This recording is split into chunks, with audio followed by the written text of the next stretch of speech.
विनय कुमार।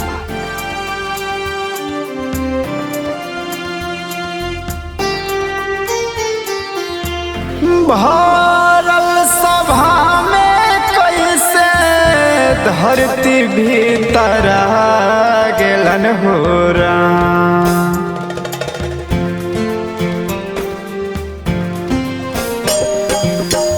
भरल सभा में कैसे धरती भीतर गेलन हो राम। कि मितवा हमार कैसे समसनवा पर हेरा गेलन हो राम। कि मितवा हमार कैसे समसनवा पर हेरा गेलन हो राम।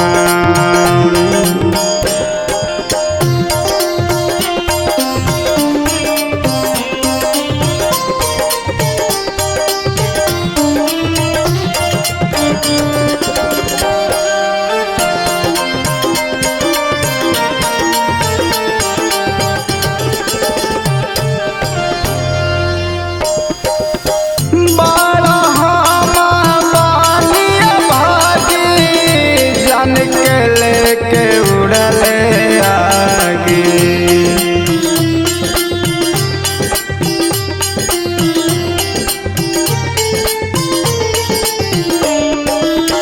बड़ा हम बानिया भागी जान के लेके उड़ले आगे।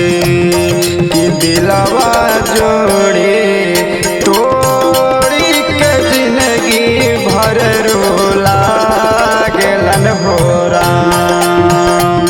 कि मितवा हमार कैसे समसनवा पर हेरा गेलन हो राम।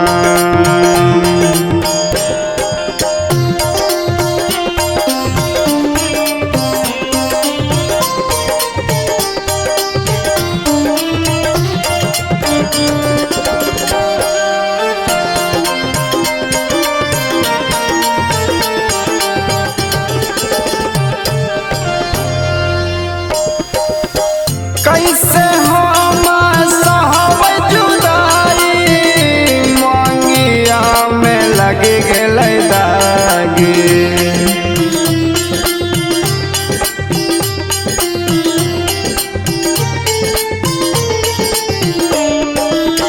कैसे हम सहब जुदाई मंगिया में लग गेलै दागी।